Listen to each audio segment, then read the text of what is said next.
and welcome to She Thinks, a podcast where you're allowed to think for yourself. I'm your host, Beverly Hallberg. Thank you for joining us today for an exciting episode. Yes, it's exciting because we have another great guest for you, but also because we have something exciting to announce. We've expanded to video. So if you're watching me right now, you already know where to find us. But for our podcast listeners, you can get this episode and future episodes on video. Just go to Independent Women Forum's YouTube channel and subscribe. And of course, you can still listen to the podcast on iTunes, Google Play, Spotify, and Acast. And it's great to have Sam Janney as our inaugural guest today for our video production. She joins us to discuss K-12 education, including the learning loss kids have experienced over the last year, what kids are actually being taught, and the role of parents in their child's education.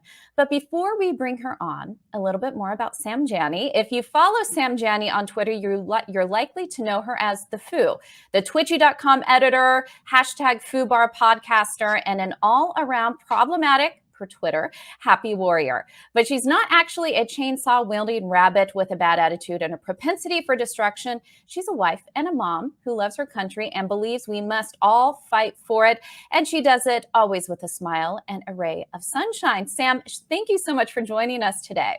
Thanks for having me. How exciting. I get to be the first on video. I love it. You are. And so we love seeing you. You even mentioned that there could be some corgis running in the background. We like dogs, or I love dogs. I have a bulldog. So dogs are always welcome on our show. So thank you for hopefully they'll make an appearance at some point. But I thought we would start by, first of all, just having you tell us a little bit about your work and how you do your work while being a mom at the same time.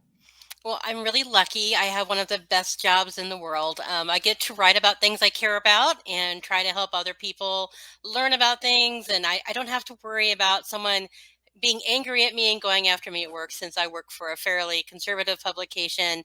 I get to write about politics in a fun way. Things can be kind of drab and dry. And we get to at Twitchy.com, we kind of make people laugh. We remind people to keep a sense of humor and really just try and keep things lighter. And so I get to do that, and I work from home. So you're looking at my crazy office right now, which is why you see corgis in the background. So it's a really good balance for me as a mom, because I get to work from home. I get to pick my kids up. I drop my kids off. I get to do homework with them. It all just kind of balances out. So I get to do what I love and be a mom, and it's the best of all worlds, really. Well, so many of the women at IWF work from home as well, and we love that balance. Now, is this your work from home schedule? Is that something that you had already had in the works, or were already doing pre-COVID, or was this something that was a change for you? No, I've always been at home, working from home for Twitchy as an editor. I've been home probably, since 2016, after spending almost 20 years in the office with corporate communications and marketing and all that. So I've been working at home since then. So it really wasn't a change for me, except husband's home and kids are home and everybody's home. And that was the big issue for me when everybody was home. So yeah, that was the big change for me. And something you've been tweeting quite a bit about and writing about is about education, which is why we have you on the show today. Sure. And I wanted to know, just as a mom yourself, what do you believe is the role of parents in education? I think parents really need to be a part of everything their kids are doing at school. Not that we have to be the ones teaching them. I'm not saying we need to develop curriculum, but we need to be part of what they're learning so that we know what's going on and they know we're a part of that. I think really the most beneficial thing is when teachers and parents work together. Because ultimately what we all want is for our kids to be successful. And the only way to really do that is when you partner up and work together to support those kids. And as a parent, I just want my kids to do well and actually enjoy school. And that's one of the most important things for me as well. And of course, COVID has been this interesting time where so many parents have had firsthand this experience of seeing what their kids are actually being taught. I think parents have been more invested than ever. And so the Virginia election is a place where I want to start and talk about what we have learned. Now, you are wearing the hat bearing the winner's name, the new governor-elect of Virginia, Glenn Youngkin. So obviously you were a proud supporter of Glenn Youngkin. Absolutely.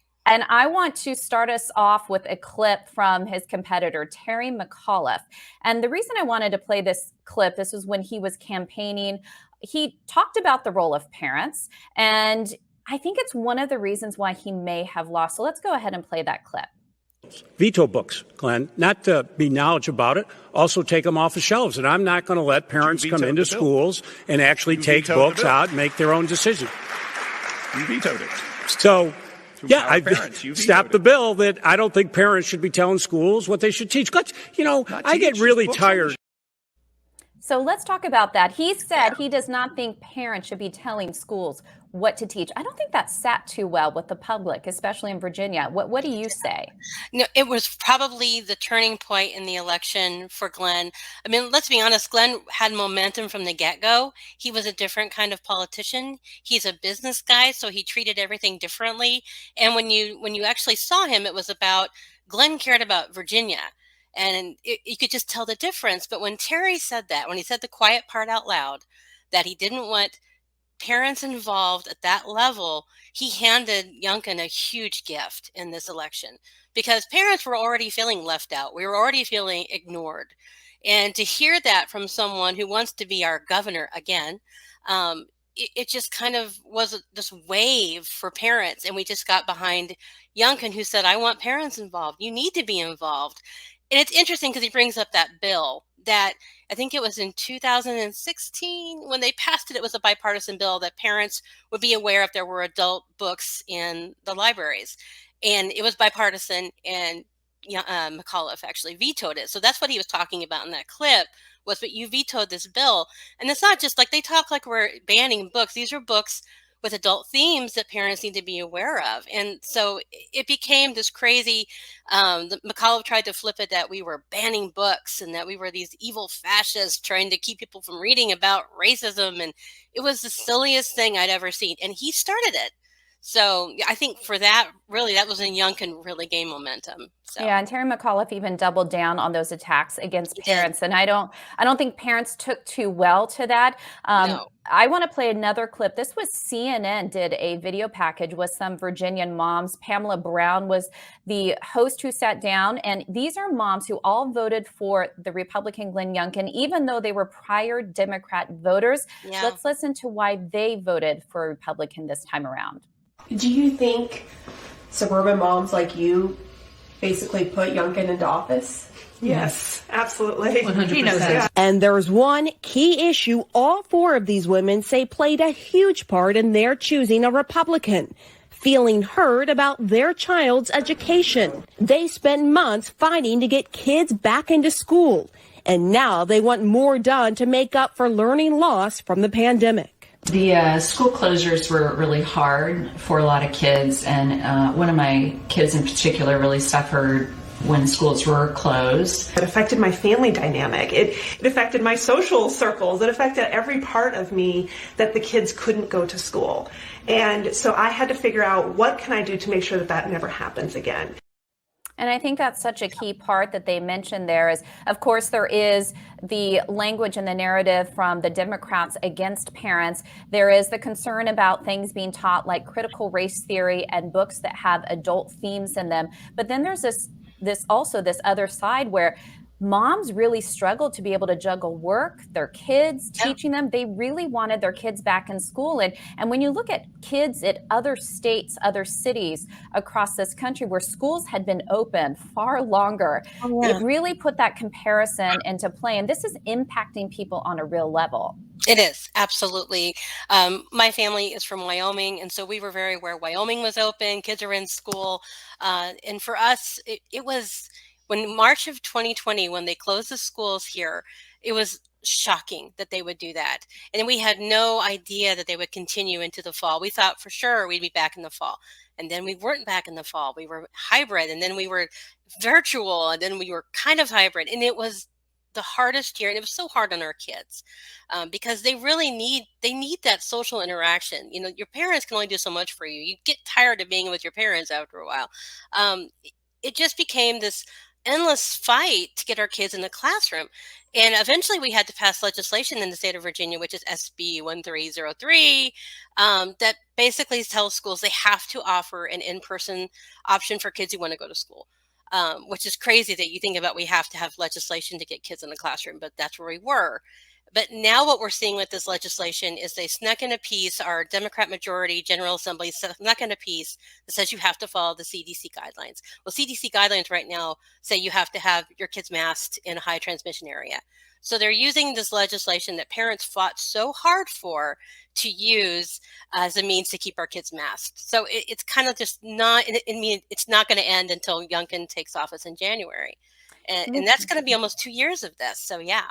Yeah, what lessons do you think we have learned about parents? And I'm curious about this through the lens of people being willing to speak up. I think we're in this era where people are shamed for their ideas. It's more Yeah. hostile than it's ever been. But when it came to people's kids, they didn't care what they were called. And No. we saw parent after parent show up at school board meetings. What does Virginia teach us about where people really are when it comes to policies that impact their lives in negative ways?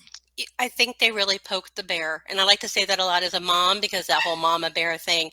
What I think we really learned is that parents, when it's our children, that's when we really start fighting. I mean, I think as conservatives, we're already kind of outspoken, but when it comes to fighting for our kids, it's a whole new level. And there's not much as parents we won't do for our kids. And in a way, it felt like our schools were hurting them. And so I think what you take from Virginia is that parents are almost their own party now. We are a force to be reckoned with. And I think every state is going to have to really start paying attention to what parents are saying about schools and making sure they are involved in those schools no matter what.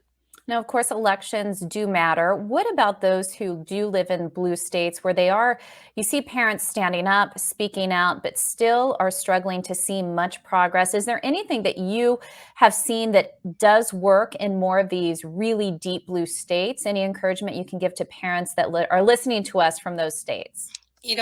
Coming from Virginia when we were in deep blue and this started, I say that you have got to advocate at your local levels. Make sure your school board knows your first name and they know when you're coming to those meetings and they see your emails.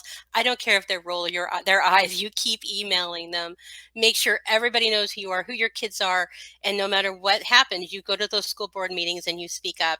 You work with your local legislators, you work with your state legislators, and no matter, even if they are a Democrat, you stay on top of it and you keep pushing because it's just too important not to give up. And there's been a lot of confusion about the curriculum that our children are learning.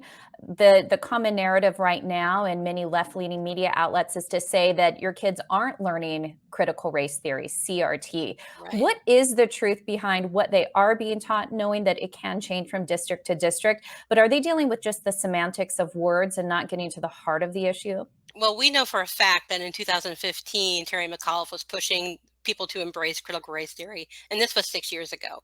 What you're seeing now in Virginia is social emotional learning and ways of not saying critical race theory, but basing things on critical race theory. So, you almost have to know the theory to see it with what's going on, because again, yeah, it's semantics. Well, you can't find critical race theory anywhere in our curriculum.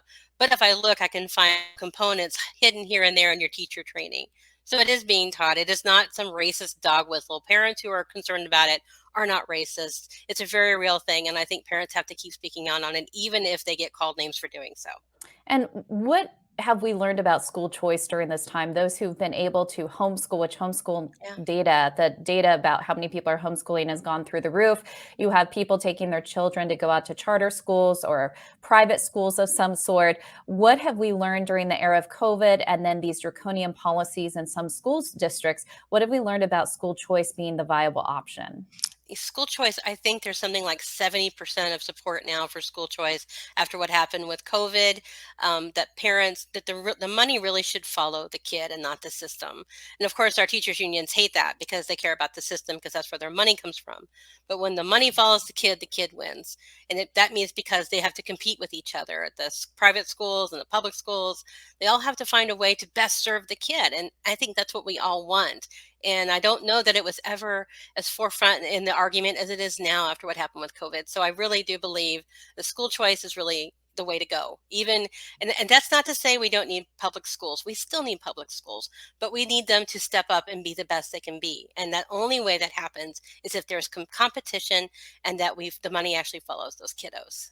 Well, I want to wrap up today by talking a little bit about your work that we mentioned up top. I find it fascinating that you have almost 100,000 followers on Twitter.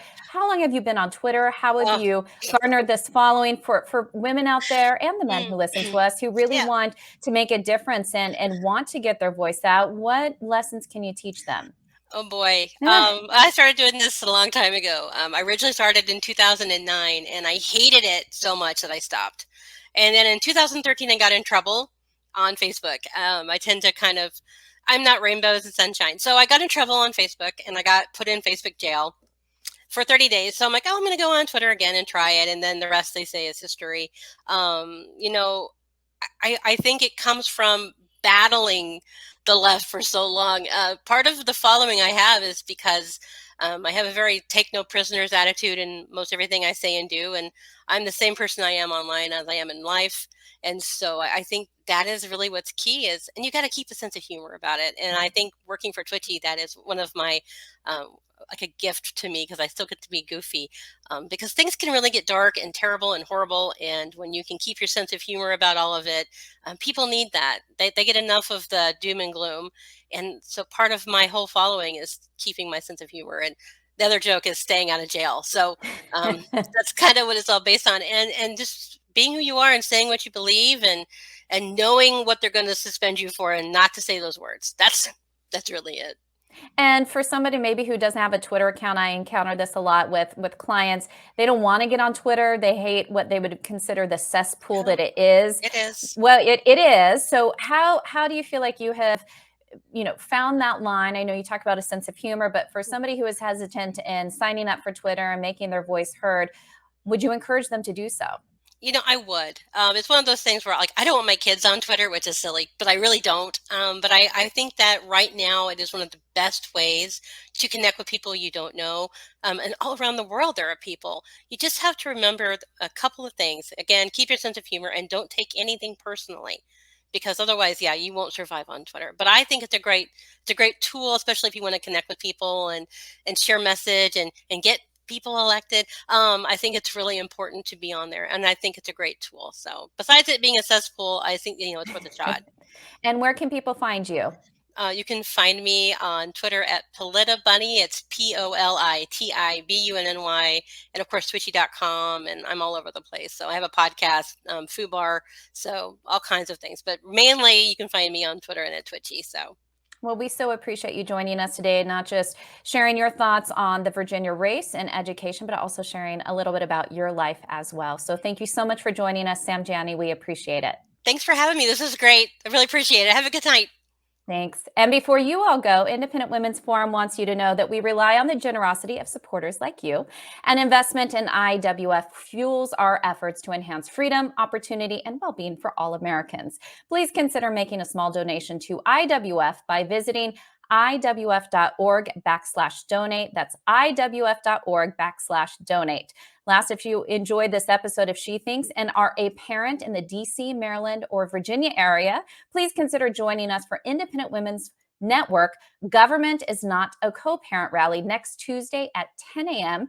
outside the U.S. Capitol. That is the Government is Not a Co-Parent Rally next Tuesday at 10 a.m. outside the U.S. Capitol. For more details, please visit us at iwnetwork.com/parent rally. Thank you so much for joining us.